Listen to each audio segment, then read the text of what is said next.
그 섬들을 다 북한에 돌려줬어요. 그때 그 섬에 있던 우리 선배들은 땅을 치고 울었습니다. 호시탐탐 백령도나 연평도를 실제로 점령하겠다고 전력들도 유지하고 있고.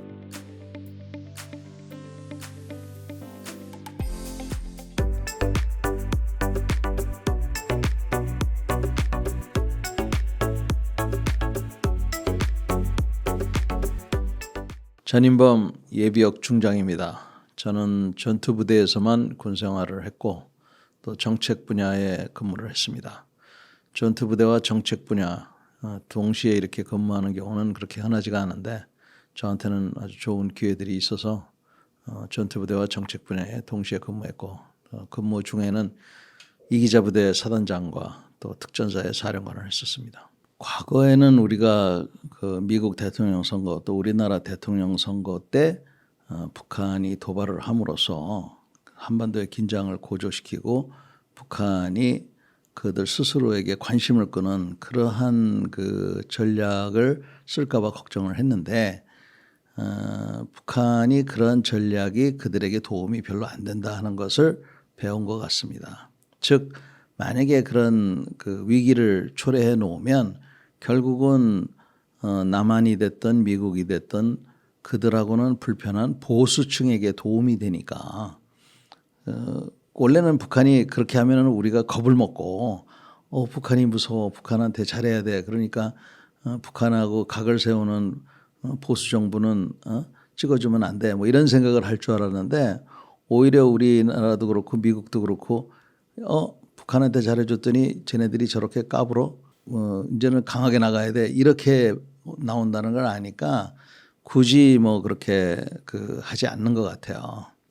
그래서 한반도의 그 긴장이 고조되거나 하는 것은 북한이 특히 선거철에 자기네들한테 큰 도움이 안 된다고 보기 때문에 제가 보기에는 굳이 뭐 이번 선거라고 해서 어떤 도발이나 이런 것을 특이하게 하지는 않을 것이다 이렇게 저는 봅니다. 지금 바이든 정부에서도 북한하고 계속 대화를 하겠다고 얘기를 했어요. 조건 없이 얘기도 하겠다고 했어요.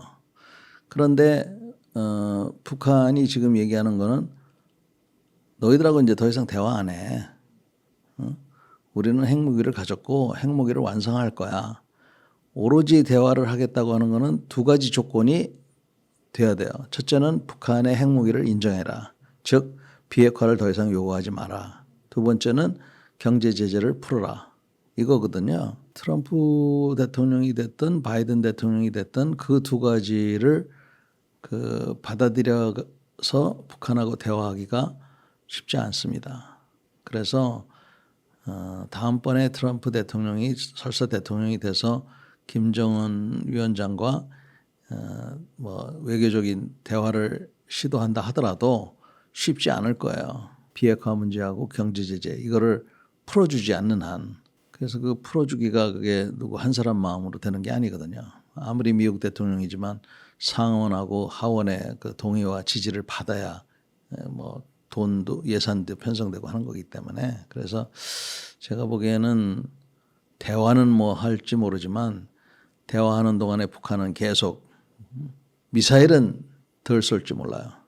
그렇지만 계속 무기를 이제 개발을 하겠죠.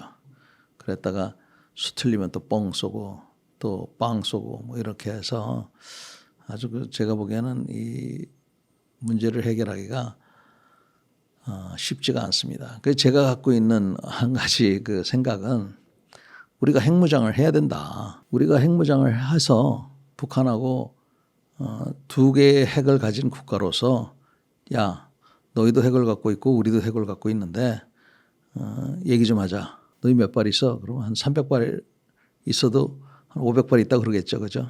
그럼 우리도 한 200발 있으면 한 500발 있다고 얘기해야죠. 그래서 야, 너무 많다. 줄이자 서로. 이런 식으로 해서 군축이라도 하고 하면 그리고 서로 핵무기를 가지고 있으면 전쟁하기가 쉽지가 않잖아요. 그래서 소위 말해서 비핵화를 위한 핵무장. 저는 그래서 우리나라도 여러 가지 이유에서 하지만 특히 비핵화를 위해서 핵무장을 해야 된다고 생각을 해요. 우리나라의 그 6.25 때처럼 선제 공격하는 거는 상상하기 어렵습니다. 근데 지금 하나 좀 걱정되는 거는 김정은 위원장의 말을 가만히 들어보면 뭘 자꾸 얘기하냐면 연평도하고 백령도 거기를 우리가 지금 불법적으로 점령을 하고 있고 그 NLL이 그 불법적인 선이다. 이렇게 지금 벌써 몇 번 얘기를 했어요. 백령도하고 연평도의 위치를 가만히 보시면 북한 쪽에 가까이 있는 건 사실이에요. 근데 6.25가 이제 그 휴전을 할 때쯤 북한을 포함한 한반도 주변에 있던 모든 섬은 우리 유엔군이 점령하고 있었어요. 북한도 해군이라는 게 없었고 중공군도 해군이라는 게 없었어요. 그래서 이 섬들을 통해서 우리가 유격군을 편성을 해서 북한 후방을 공격을 하고 사보타지도 하고 또 격추된 조종사들을 구출도 하고 이런 걸 했습니다. 제가 이걸 왜 잘하냐면 우리 특전사가 그런 유격군의 후예들이기 때문에 제가 잘 알고 있어요. 근데 이제 휴전을 하니까 그 섬들을 다 북한에 돌려줬어요. 그때 그 섬에 있던 우리 선배들은 땅을 치고 울었습니다. 왜냐하면 그분들이 대부분 그쪽의 고향 사람들이거든요.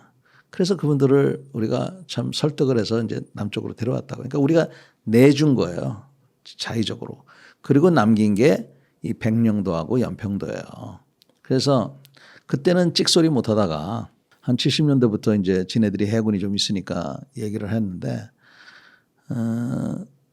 지금 거기에 대해서 이제 우선 시비를 걸고 있고 그다음에 지금도 해안포를 갖고 있고 그 대함 미사일 땅에서 바다에다 쏘는 미사일들이 거기 있어요. 근데 그 미사일들을 지금 개선을 하고 있어요. 더 좋은 걸로. 그래서 지금 저도 비무장지대 DMZ에서 13개월 동안 제가 전투부대 대대장을 했는데 비무장지대보다 더 위험한 곳이 바로 그 NLL입니다. 연평해전이라는 영화도 보셨죠? 일촉즉발의 상황이에요. 그래 우리 해군들이 거기에 지금 근무하고 있는데 거기에 대해서 자꾸 김정은 위원장이 시비를 걸고 또 무기를 지금 새로 개발을 하고 있어서 그 바다술이라고 이제 걔네들이 이름을 지어놨는데 독수리라는 뜻입니다. 이 미사일을 장착을 해서 하기 시작하면 우리가 거기서 활동하기가 이게 쉽지가 않아요. 그리고 북한은 우리의 해병대하고 비슷한 그런 부대들이 있어요. 그래서 호시탐탐 백령도나 연평도를 실제로 점령하겠다고 이런 전력들도 유지하고 있고 그래서 그쪽에 대한 어떤 도발 그 한번 뺏기고 나면 다시 확보하려면은 많은 우리가 피해를 입을 겁니다.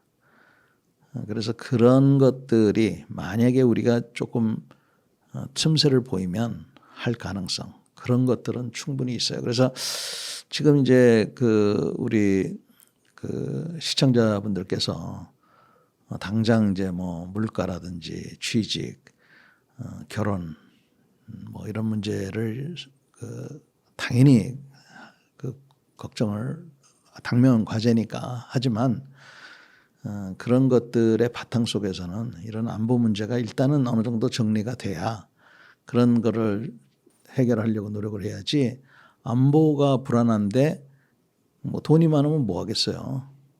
그 힘이 없으면 뒷골목에서 그 깡패한테 돈 다 뺏기는 거는 시간 문제이기 때문에 하여튼 그런 거는 유념을 해야 됩니다. 자세하게는 말씀드릴 수가 없고 우리가 그 연평도 포격 사건이 있었지 않습니까?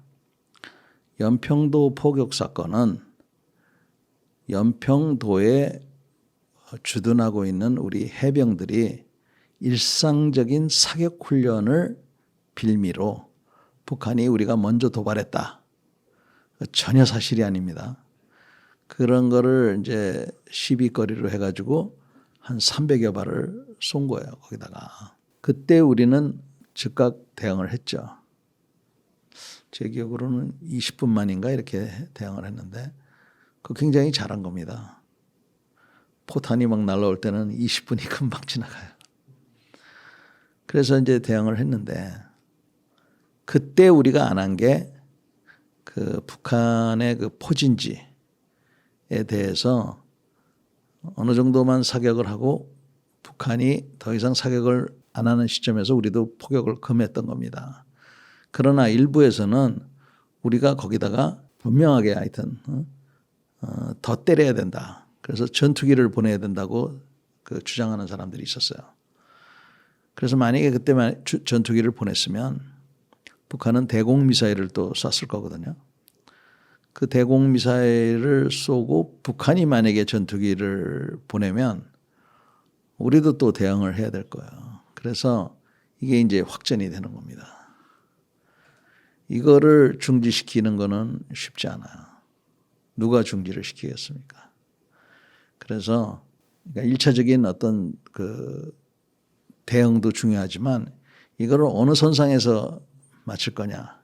이게 사실은 더 큰 숙제예요. 그래서 연평도라든지 그런 섬들이 거기 주민들이 피해보는 것도 큰 문제인데 예를 들어서 우리의 뭐 다른 도시들이나 이런 데까지 그렇다 그러면은 상당히 골치 아픈데 우리하고 북한하고 틀린 거는 우리는 한 사람만 죽어도 이거는 생명이 소중하지만 북한은 뭐 한 500명이 죽어도 김정은 위원장이 눈 하나 까딱할까요? 5천 명이 죽어도 5만 명이 죽어도 90년대에는 100만 명 이상이 굶어 죽어도 아무렇지도 않게 지금 하지 않습니까?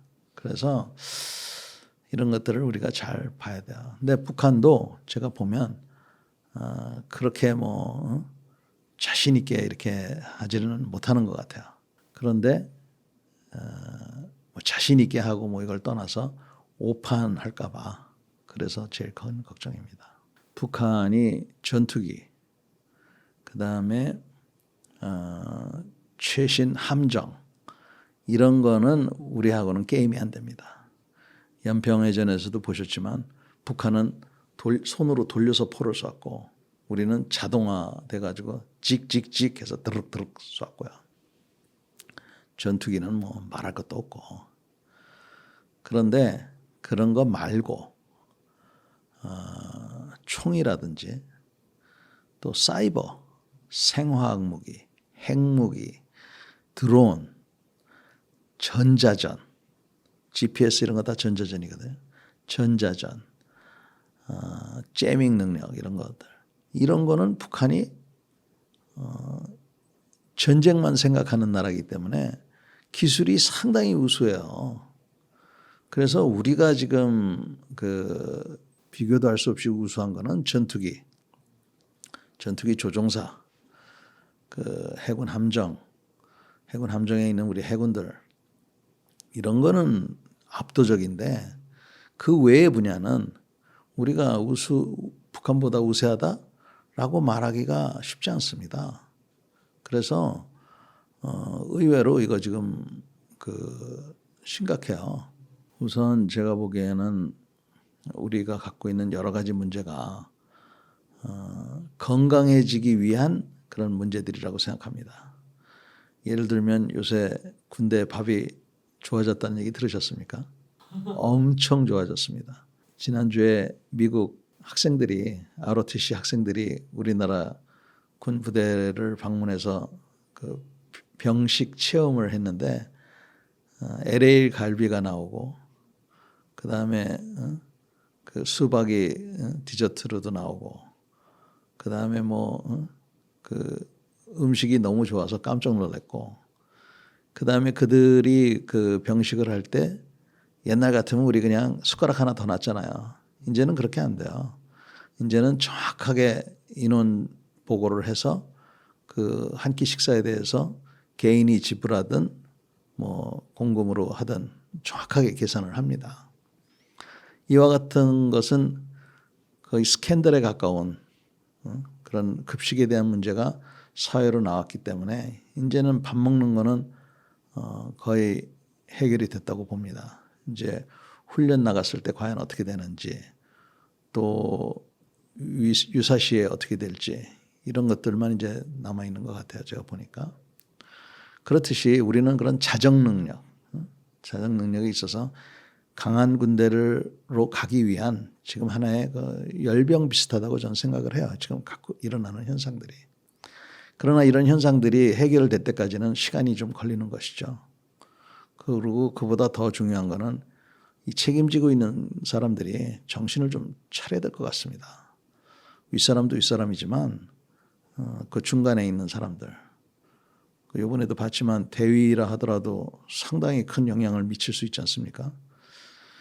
그래서 그러한 그 자정 노력과 더불어서 각 그 간부들의 새로운 어떤 각오와 좀 쇄신하려는 그런 의지가 필요할 것 같아요.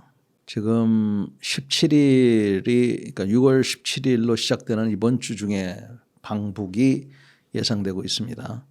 이거는 일종의 답방 형식으로 푸틴 대통령이 북한을 방문해서 지낼 것 같은데 뭐 잘 아시다시피 이와 같은 방문은 북한과 러시아의 새로운 경제 관계, 또 군사 관계, 정치 관계를 내포하고 있어서 이런 것들이 어떤 영향이 있을까 하는 그러한 그 궁금증과 또 우려를 하는 분들도 꽤 많이 계세요. 그래서 우선 경제적으로는 러시아가 이미 북한에 대해서 경제 교류를 하고 있음이 분명합니다. 그래서 연료와 식량을 제공해주고 있고 또 관광을 개시하고 있어요. 그래서 관광이 중요한 것은 이것은 제재는 포함이 되지 않지만 현금을 북한에다가 주기 때문에 이것이 우리한테는 좀 관심이 가는 사항들입니다. 그래서 이와 같은 경제 교류 또 외부에는 노출시키고 있지 않지만 분명히 군사 교류가 있을 것이다. 그 군사 교류는 북한이 지금 러시아에다가 그 이스칸다르, 그 북한판 이스칸다르를 한 100여 발 수출했다고 우리가 지금 보고 있어요. 그래서 그 중에서 50여 발 이상이 그 우크라이나에 발사가 됐습니다. 그러면 그 발사하는 과정에서 불발이 있든 없든 간에 그 탄이 실전에 운용이 되고 그런 개선사항이 도출되는 것부터 해가지고 또 다른 어떤 뭐 탄두의 위력이라든지 이런 것들이 개선이 될 수가 있고 또 러시아가 이걸 도와줄 수가 있어요. 그래서 이런 군사 기술적인 부분에 어떤 그 교류가 있을 것 같다고 해서 저희들로서는 좀 심히 걱정이 될 수 있는 그러한 사례들입니다. 그 외에도 이제 그 푸틴 대통령이 북한에 감으로 해서 이것이 전 세계에다가 얘기해 주는 거는 야, 북한하고 러시아가 이제 친해졌어. 북한의 후원자가 러시아야. 뭐 이런 메시지를 담고 있는 것으로 봐야 돼요. 그래서 과연 이런 메시지가 어떤 여파가 있을지 이거는 분명히 북한의 입지를 강화시켜 주는 겁니다. 그래서 이런 거. 또 북한이 러시아 푸틴 대통령의 방문으로 인해서 우리와의 관계, 일본과의 관계, 중국과의 관계, 또 우리가 또 러시아와의 관계, 또 중국과의 관계 이런 역학구도가 많이 이렇게 이제 변화가 되게 됩니다. 그래서 그런 의미 이런 것들이 이제 있고요.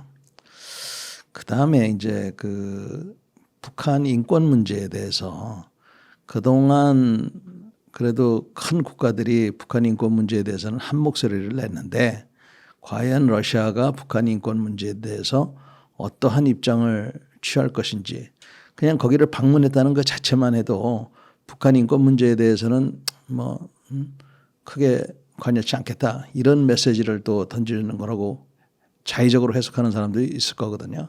그래서 이런 북한 인권 문제에 과연 어떤 영향이 있을지 그리고 마지막으로 전반적인 국제 제재에 그렇지 않아도 러시아가 동참을 하는지 안 하는지 지금 의심을 받고 있는데 저렇게 경제 제재를 받고 있는 국가에 버젓이 가는 걸로 봐서는 앞으로 경제 제재도 느슨하게 할 가능성이 있어서 이런 국제 경제 제재에 대한 공조 상황 이런 것들이 이제 어떻게 될지 더 두고 봐야 될 것 같습니다. 우리의 외교 노력이 굉장히 중요합니다. 북한이 한 20년 전에 대충 무기만 10억 달러 이상을 수출을 했어요.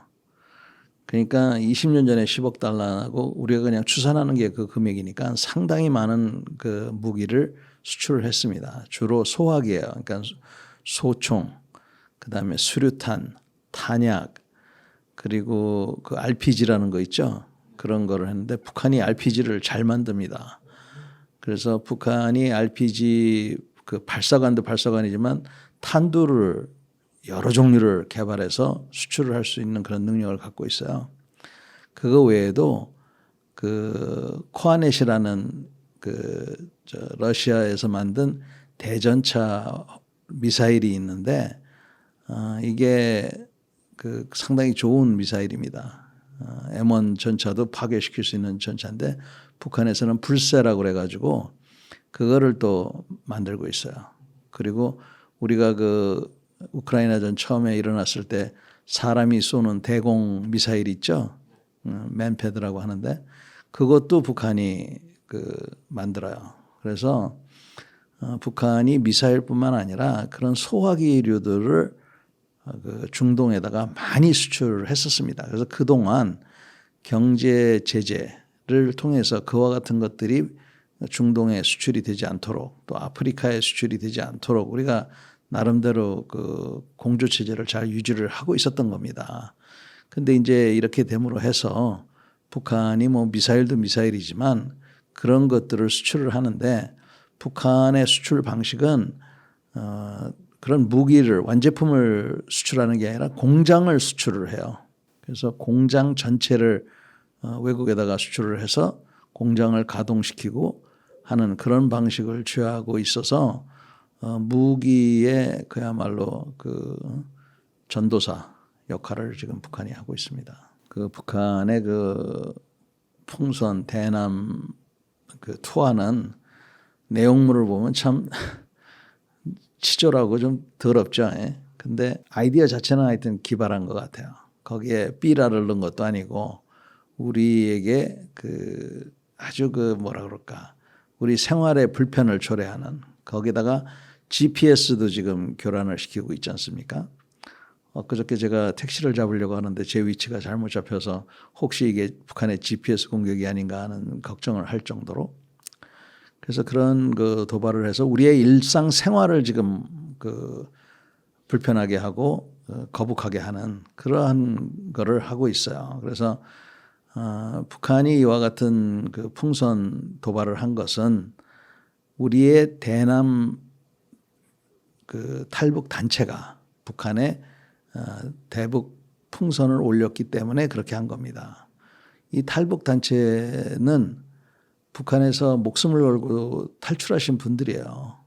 그러면 자기 친족이 북한에 남아 있고 또 그 북한 김씨 정권이야말로 원수 같은 존재들 아니겠습니까? 그러니까 그런 거를 폭로를 하고 북한의 자유와 민주주의를 위해서 그런 풍선을 보내기 때문에 우리한테는 다소 거북하지만 그분들을 탓할 수는 없고 헌법재판소에서도 그렇게 판결을 했어요.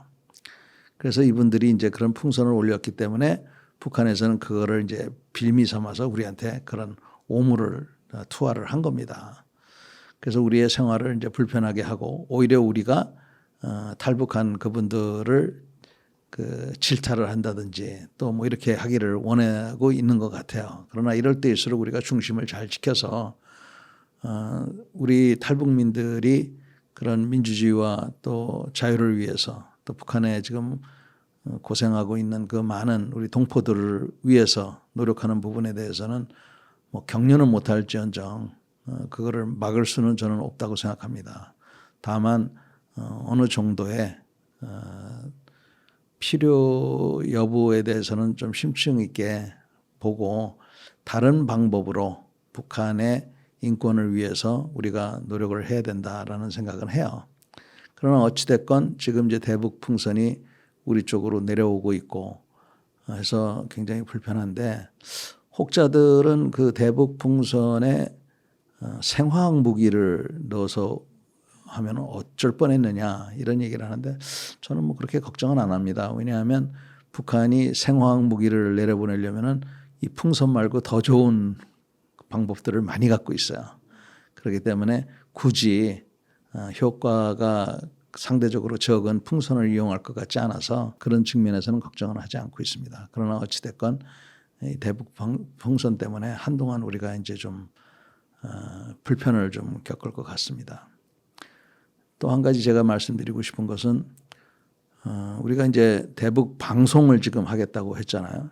이거는 굉장한 우리의 그 갖고 있는 무기입니다. 우리가 북한이 굉장히 무서워하는 것이고, 그래서 북한은 여러 차례 대북 방송을 하면 이거는 선전포고로 간주하겠다, 그냥 두지 않겠다라고 얘기를 했어요. 거기에 우리가 영향을 받을 필요는 없지만 그렇다고 가볍게 생각해서도 안 된다고 봅니다. 그래서 한반도 내의 긴장이 고조가 되기 때문에 이제 염려가 되는데, 이 부분에 대해서도 저는 아주 좋은 방안이긴 하지만 우리가 제일 먼저 써야 될 방안이라고 생각하지는 않습니다. 그래서 너무나 큰 또 좋은 방안이기 때문에 이거는 마지막 카드로 우리가 써야 된다. 그리고 그 방안을 쓰기 위해서는 우리가 준비를 잘 해야 된다. 즉 북한이 만약에 포격이라도 하면 그 다음엔 우리도 포를 쏴야죠. 그죠? 그래서 그런 준비들을 다 한 상태에서 대북 방송을 해야 된다고 생각하고 있는데, 지금 어찌됐건 북한에서 가만히 있지 않겠다고 해서 또 우리도 여기서 멈출 수가 없어서 상당히 긴장이 고조되는 것은 사실입니다. 북한의 경제 사정은 뭐 우리가 상상하기 힘들 정도로 밑바닥까지 와 있어서 지금 그저 이렇게 굴러가는 것 같아요. 그리고 한계점에 와 있는 것 같습니다.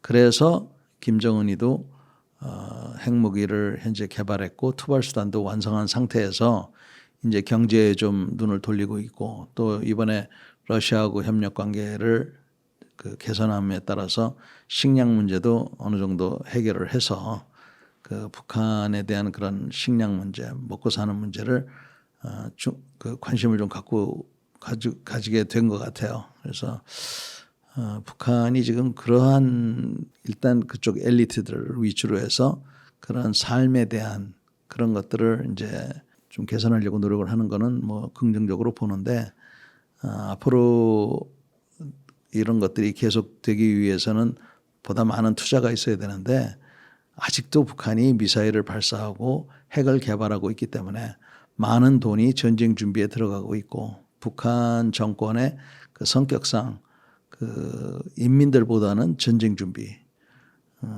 국민의 행복보다는 하여튼 전쟁에서 승리하고 우리 남쪽을 지배하겠다는 이런 목표가 뚜렷해서 우리가 그 경각심을 늦출 수 없다고 봐요. 북한도 우리하고 똑같이 어쩌면 우리보다도 더 인구가 지금 줄어들고 있는지도 모릅니다. 우리가 0.6 그 언저리인데 북한은 뭐 1. 얼마라고 얘기는 하지만 사실 북한에서 나오는 통계를 믿을 수가 없어요.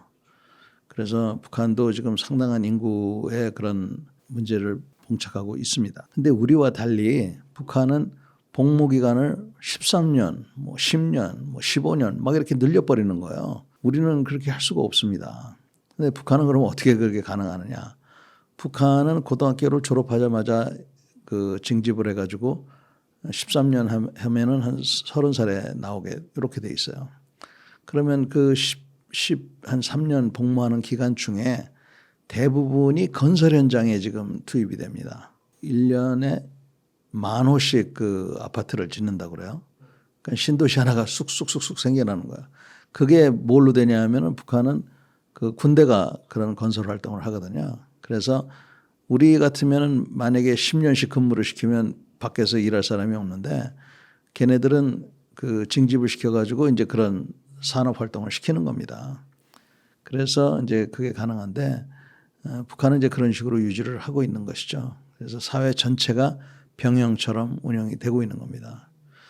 어떤 사람들은 그런 얘기를 하니까 야, 그러면 훈련도 안 하고 맨날 공사판에 있구나 이렇게 얘기를 하는데, 그것도 우리가 무시해서는 안 됩니다. 왜냐하면 공사장에 간다 하더라도 예를 들면 공허시에 집결해 번호 하나 둘 셋 뭐 이상무 좌로부터 1소대부터 좌양 앞으로 갓 이렇게 해서 제식 훈련 배우는 거고, 또 그 단위 부대로 움직이는 거, 그 건설 현장에서 명령 5개 항목에 의해서 우리의 임무는 이거다. 뭐 누구는 어떤 임무를 분담받고 뭐 어쩌고 이런 것들을 하는 거 다 이게 군사하고도 맞물리거든요.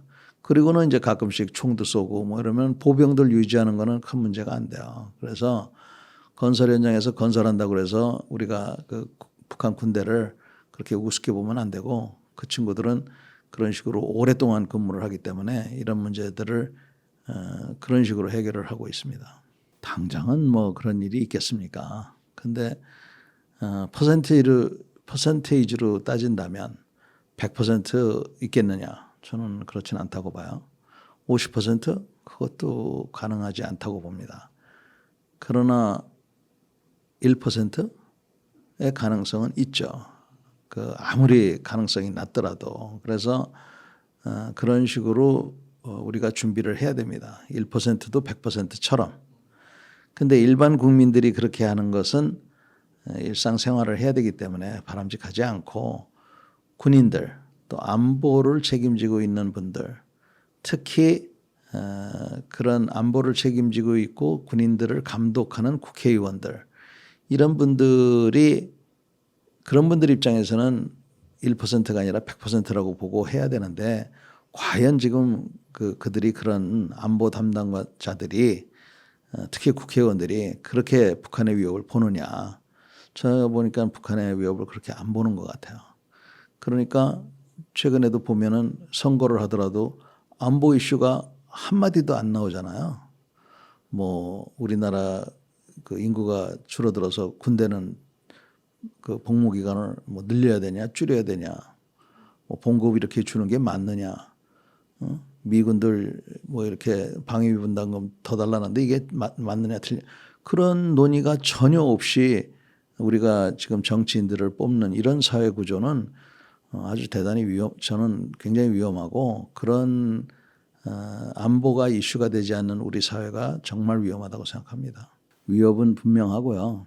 이게 지금은 초보적인 단계라서 지금 궤도에 올리려고 하는 정도지만 저게 이제 궤도에 올리는 그 로켓이 완성이 되고 기술이 발전이 되는 거는 시간 문제잖아요. 그러면 이제 그 위성에다가 남한을 관찰한다든지 또 그들이 갖고 있는 각종 무기를 유도시킨다든지 이러한 데에 이제 그 위성을 사용할 겁니다. 그래서 분명한 위협이 되고 그보다 앞서서 이제 그런 위성을 발사하는 그 로켓 엔진이 바로 대륙간 탄도탄 엔진하고 똑같은 기술이에요. 그래서 그 기술을 계속 완성을 하고 하면은 지금도 미국까지는 도달할 수 있는 로켓을 갖고 있는데 미국뿐만 아니라 전 세계의 국가들을 그 도달할 수 있는 그런 로켓을 이제 갖게 되는 겁니다. 그리고 그런 기술을 불량한 집단에다가 팔 수도 있고요. 그래서 굉장한 위협이 되고 있고 그래서 유엔에서는 이러한 그 위성 발사나 이런 것들을 불법으로 보고 있는 거죠. 동북아 우리나라하고 일본은 완전히 북한 그 핵 위협 속에 있고요. 그 다음에 미국 그 군인들 한반도에 있는 미국 군인들, 일본에 있는 군인들, 그 다음에 괌에 있는 미군들, 또 하와이까지도 어쩌면 핵 그 공격에 노출돼 있다고 봐야 될 겁니다. 그래서 핵무기라 그러면은 실제 그 폭탄이 있고요. 그다음에 이거를 전달할 수 있는 수단이 있어야 되거든요. 근데 북한이 그 둘 다 완성을 했어요. 다만 미국 본토까지 때릴 수 있는 능력이 과연 있느냐, 하와이까지 갈 수 있는 능력이 있느냐, 사거리는 되는 것 같은데 이 탄두가 그 다시 지구로 돌아올 때는 열이 굉장히 많이 나고 엄청난 진동이 있습니다. 그러면 이 진동과 열을 견뎌낼 수 있는 그런 그 탄두가 필요하거든요.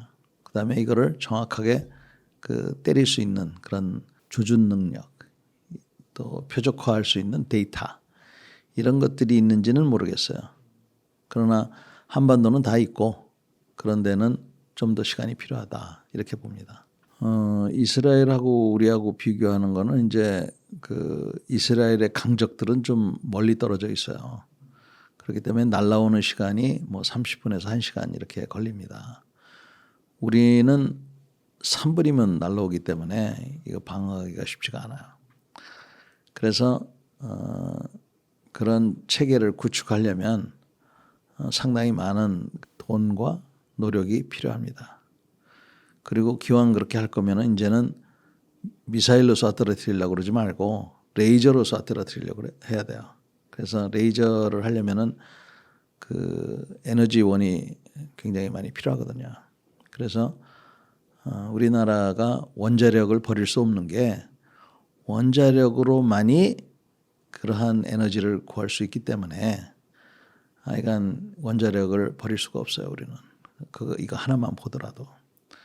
그래서 북한이 뭐 날려보내는 각종 뭐 미사일도 미사일이지만 포탄도 여러 가지 피해를 입히기 때문에 그런 것들을 효과적으로 가성비에 맞게 할 수 있는 거는 레이저밖에 없습니다. 그래서 거기에 뭐 많은 투자를 해야 될 것 같고요. 그다음에 이제 그 북한이 갖고 있는 그런 미사일이나 이런 거에 대비를 하기 위해서 방어 시설도 굉장히 중요합니다. 핵무기가 폭발하면 그 지역에 있는 사람들은 뭐 어쩔 수 없지만 그 외에 있는 사람들은 그 살아남을 수가 있어요. 그래서 그런 교육이라든지 방어 시설 이런 거를 정비를 해서 우리가 그런 불상사를 닥치더라도 인원 피해가 최소화될 수 있도록 그렇게 해야 되겠죠. 그러니까 사드 예를 드셨는데 사드 같은 경우에 중국이 주로 반대를 했고 거기에 따라서 우리가 엄청난 제재를 받지 않았습니까? 거기에 따라서 이제 그 반대했던 분들은 사드가 실제 위치하는 그쪽 지역 분들이 반대를 했어요. 그래서 예를 들어서 우리가 핵무기를 갖는다 하더라도 그 핵무기를 어디다 둘 거냐 하는 게 이게 큰 문제입니다. 얼핏 생각하기에는 바다에 두는 게 좋을 것 같아요. 그래서 잠수함에 싣고 출항을 시키는 것이 어떻겠는가. 프랑스도 그렇게 하고 있거든요. 그래서 돈이 엄청나게 많이 드는 것은 사실일 겁니다. 그러나 그런 식으로 하는 것이 제일 바람직하지 않겠나 이렇게 생각이 들어요. 그래서 지금 말씀하신 대로 뭐 우리나라 국토에다가 두기는 쉽지 않다. 아마 제가 얘기하는 그런 잠수함을 하더라도 잠수함 기지가 또 이제 아마 문제가 될 거예요. 그러나 그거는 어느 정도의 우리가 양보를 그 지역 주민이 하든가 아니면 지역 주민이 안 사는 곳에다가 새로운 기지를 건설을 하든가 그건 뭐 할 수 있다고 봅니다. 북한이 망해도 벌써 망했어야 되는데 저게 어떻게 저렇게 유지되는지는 참 미스테리해요. 원래는 망했어야 되는데 하여간 저들 나름대로의 어떤 체제 유지를 하는 그런 노하우와 시스템이 있는 것만은 확실한 것 같습니다. 그래서 그렇게 본다 그러면 쉽게 망하지는 않을 것 같다. 두 번째는 이 핵무기가 뭐 북한을 위한 핵무기일까요? 그거보다는 김정은 일가를 위한 핵무기라고 봅니다. 그렇다면 북한 내부에 어떤 소요 사태가 벌어지거나 김정은에 대한 반발이 일어나면 현재 갖고 있는 핵무기로 그 반발 세력을 오히려 경멸하는 그럴 가능성도 저는 충분히 있다고 생각해요. 그래서 이 핵무기가 뭐 단순히 뭐 한미 연합군에 대한 핵무기가 아니라 자기네 자체적인 어떤 봉기나 이런 거에 대한 것도 대비하고 있기 때문에 사실은 정말 이거 그 북한이 핵무장 하는 데 있어서 그동안 우리가 안일하게 생각한 부분이 많잖아요. 뭐 제가 굳이 얘기 안 해도 북한은 핵무장을 안 할 거라는 둥, 북한은 핵무장 비핵화에 뭐 진심이었다는 둥 아직도 그런 얘기하는 분들이 있는데 언제까지 속고 살 겁니까?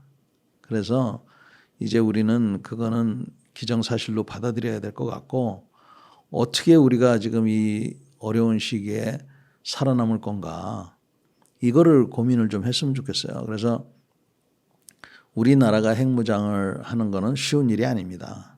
그리고 제가 얘기하는 거는 무슨 뭐 북한처럼 몰래 한다든지 북한처럼 거짓말을 해서 하자는 게 아니에요. 그 NPT에 우리가 가입이 돼 있는데 거기 가입돼 있는 NPT에다가 여차저차 얘기를 하자는 겁니다. 그리고 NPT라는 것도 지금 뭐 많이 변형이 돼 있고 뭐 어쩌저쩌고 얘기가 많아요. 어렵다는 건 아는데 우리가 핵무장을 해서 북한하고 당당하게 1대1로 그 따지는 것, 협상하는 것 외에 더 좋은 생각이 있으면 좀 저한테 얘기해 주셨으면 좋겠어요. 북한이 남성 위주의 가부장적 그런 가치관이 지배하는 그런 사회는 맞는 것 같아요. 북한에서는 자기 남편을 여보, 오빠라고 안 부르고 주인님이라고 부른다는 얘기 들으셨어요? 직책과 계급이 성별을 앞서가는 것은 사실인 것 같습니다. 어떻게 보면 이 북한의 파워 우먼들이 더 잔인무도한 것 같아서 오히려 더 무서울 때가 있어요. 남자들보다. 저는 전혀 없다고 생각합니다. 북한에는 김정은이 살아있는 동안에는 김정은 위원장 외에는 절대 권력자 그 사람 이외에는 권력이 없고 만약에 김여정이 대립관계에 있으면 벌써 죽었죠. 그 삼촌 장성택 어떻게 됐는지 보셨죠? 기억나세요? 기관총으로 분해를 시켜버렸잖아요. 그 기관총이 총알이 있다만 해요. 그걸 4개를 가지고 쏴가지고 온 몸이 그 박살이 나도록 그래서 무덤조차도 없게 만드는 그런 식으로 처형을 했습니다. 그래서 절대 권력이라는 거는 그런 의미고 그다음에 지금 김정은 위원장의 딸이 계속 등장하는데 지금 뭐 처음에는 많은 분들이 후계자가 아니다 뭐 이런 논란이 많았고 지금은 후계자라고 생각하시는 분들이 많이 있는 것 같아요. 저는 아직까지도 100% 확신은 하지 않습니다. 후계자 대우를 받는 것은 확실한 것 같아요. 그러나 김정은 위원장도 갑자기 된 게 아니에요. 북한 나름대로 시스템이 있는 겁니다. 저 사람들이. 그래서 김씨 일가 중에서 가장 우리를 이 독특한 북한 체제를 이끌어갈 사람이 누구냐 했을 때 김정은이 뽑힌 거예요. 준비가 오히려 잘 된 사람이 된 겁니다. 그랬고 김주애가 그 딸 이름인데 이 사람이 과연 후계자니 아니냐 그거는 잘 모르겠고 분명한 거는 제가 봤을 때 김 씨가 3대 세습이 아니라 4대 세습, 5대 세습 이렇게 가겠다는 그런 메시지를 우리한테 얘기해 주는 것 같습니다. 그래서 김여정이가 됐든 김길동이가 됐든 다음번에 김정은 후계자도 김 씨가 될 것이다라는 메시지는 그것만은 현재 북한이 분명하게 하고 있는 것 같아요. 전혀 없다고 생각합니다. 거기는 서로 감시 체제가 워낙 강력해서 쿠데타를 생각하는 사람조차도 아마 처형이 될 거고 그다음에 건강 문제는 매일같이 건강검진할 거 아니에요.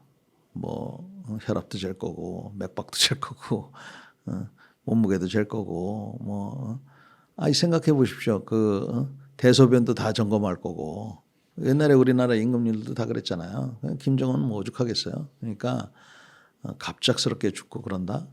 그런 일은 아마 극히 가능성이 적은 얘기다라고 봅니다. 한반도 전체가 초토화될 겁니다. 뭐 우리가 이기든 북한이 이기든 그 이긴다는 게 뭔지 모르겠는데 예를 들어서 뭐 우리가 압록강까지 가든 북한이 부산까지 먹든 간에 그 잿더미만 갖게 되기 때문에 그 전쟁이라는 거는 안 하는 게 좋습니다. 근데 이제 문제는 뭐냐면 착각들을 하거든요. 자기가 공격을 하면 한 달 만에 끝낼 수 있어. 일주일 만에 끝낼 수 이런 생각들을 한다고요. 여태까지 전쟁 보면 다 그래요. 그 푸틴도 길어야 한 달, 빠르면 일주일, 열흘이면 끝낼 수 있을 거 생각. 지금 보십시오. 3년째. 저거 한 10년 갈 거예요. 저거.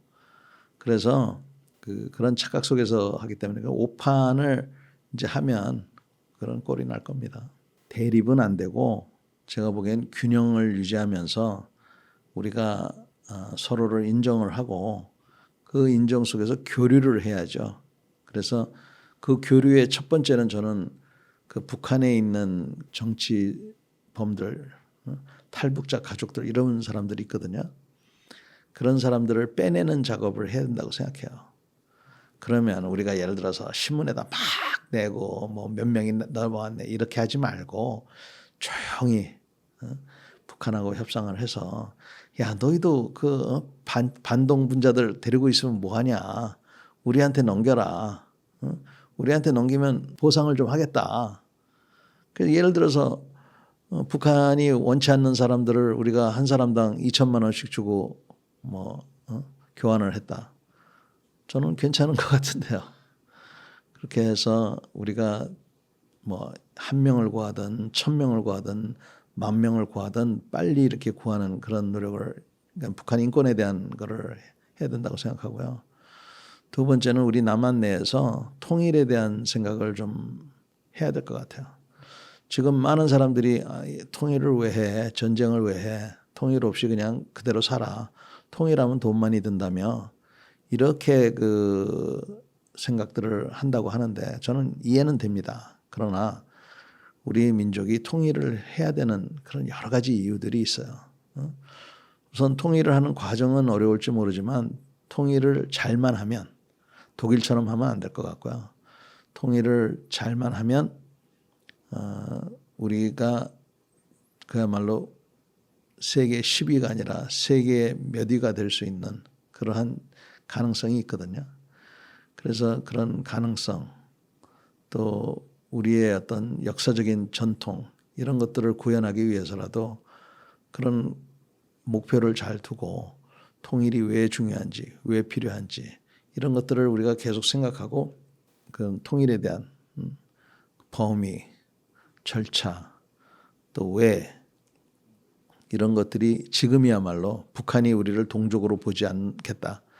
김정은이가 그렇게 얘기한 거죠. 북한보다도. 김정은이가 그렇게 얘기한 이 시점이기 때문에 오히려 지금 통일에 대한 생각을 더 많이 해야 된다고 생각합니다. 저는. 배신자들이죠. 뭐 처형 대상 1호고 그래서 북한에서는 용서할 수 없는 그런 존재들이라서 우리가 오죽 무서우면 그렇게 규정을 하겠어요. 그러나 그런 진실이 남한이 북한보다 잘 산다는 건 이건 확실히 그 명백한 사실이지 않습니까? 그거를 숨기기가 점점 어려워지는 것은 사실인 것 같아요. 서민들은 이런 상황을 모르고 있습니다. 남한이 자기네들보다 잘 살고 뭐 이런 거를 잘 모르고 있어요. 그래서 그 모르는 상태를 유지하게 하려고 지금 안간힘을 쓰는 거예요. 모르는 사람이 더 높고 먹고 살기 바쁘고 그쪽도. 그다음에 이제 그 탈북한 분들한테 우리가 잘해줘야 됩니다. 그러니까 북한이 방금 이제 태영호 의원을 얘기했는데 태영호 의원 같이 자기네들이 보기에는 배신자가 한국에 와서 그 좋다는 국회의원을 하는 걸 보고 그 사람들이 얼마나 놀랬겠어요. 그러니까 우리가 탈북하는 분들이 그 중에서는 적응을 잘하는 분이 있고 적응을 못하는 분들이 있잖아요. 적응을 못하는 분들을 적극적으로 도와줘서 그분들이 알게 모르게 하여간 우리 사회에서 성공을 하면 그분들은 또 어려운 사람들을 도와주는 그러한 선순환을 만드는 게 중요하지 탈북자에 대한 편견 제가 이렇게 들은 얘기들을 보면 탈북자분들한테 북한보다도 더한 그런 편견을 가진 남한 사람들이 있어요. 아주 저는 나쁜 사람들이라고 생각하는데 그래서는 안 된다라는 게 제 생각입니다. 거기는 그 마치 개구리가 뜨거운 물에 들어가 있어가지고 온도가 조금씩 올라가듯이 그런 상황이 전개가 되고 있는 것 같아요. 그래서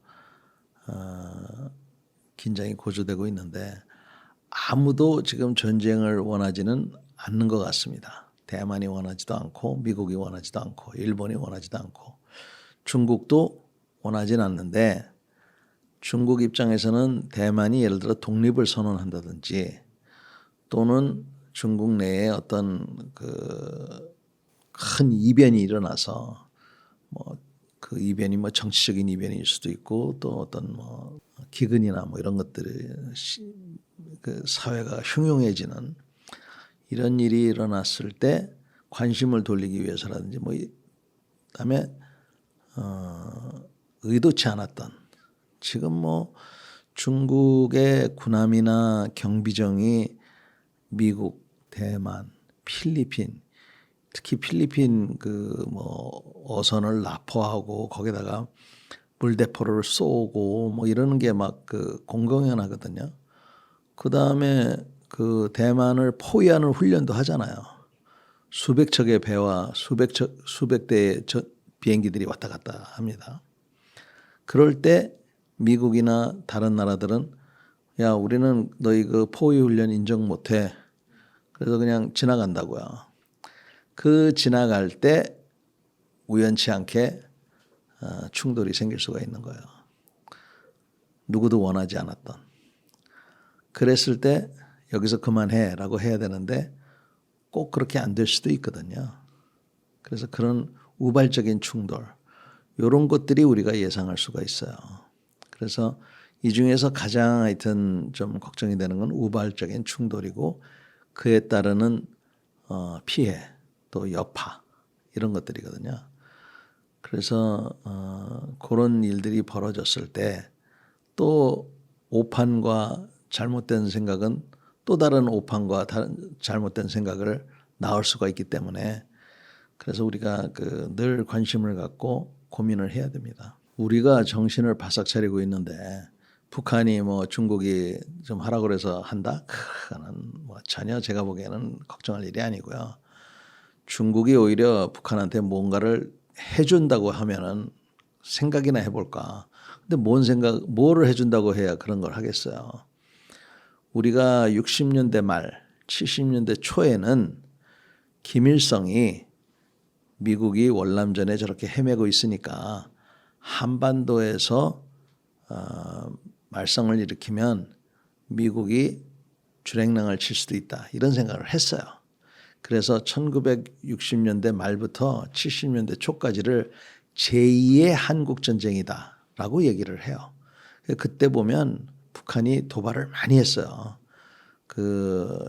청와대 습격 사건부터 해가지고 뭐 울진 삼척 뭐 여러 가지 그런 게 많았었는데 지금은 그런 것조차도 제가 보기에는 단순히 뭐 중국이 뭐 그런 거를 했기 때문에 그런 거는 아닌 것 같고 북한이 미국이 거기에 개입돼 있으니까 한국을 뭐 도울 수 없어서 자기네가 이길 수 있을 것이다라고 생각해서 한다. 그것도 가능성은 있지만 그거는 북한이 우리를 너무 몰라서 하는 얘기고 북한도 우리 웅달 책방을 보고 있을 텐데 제가 분명히 얘기하지만 잘못 건드렸다간 당신네들 박살나니까 그런 생각은 아예 안 하는 게 좋을 거예요. 한미 그 군사 동맹이지 않습니까? 한국이 공격을 받으면 미국이 도와주겠다. 또 우리는 미국이 공격을 받거나 미국이 전쟁을 하면 우리는 또 도와주겠다라고 서로 약속한 겁니다. 그러니까 미국이 예를 들어서 우리한테 도움을 요청하면 우리도 능력 범위 내에서 당연히 도와줘야죠. 그건 당연한 거예요. 세상에 공짜가 어디 있겠어요.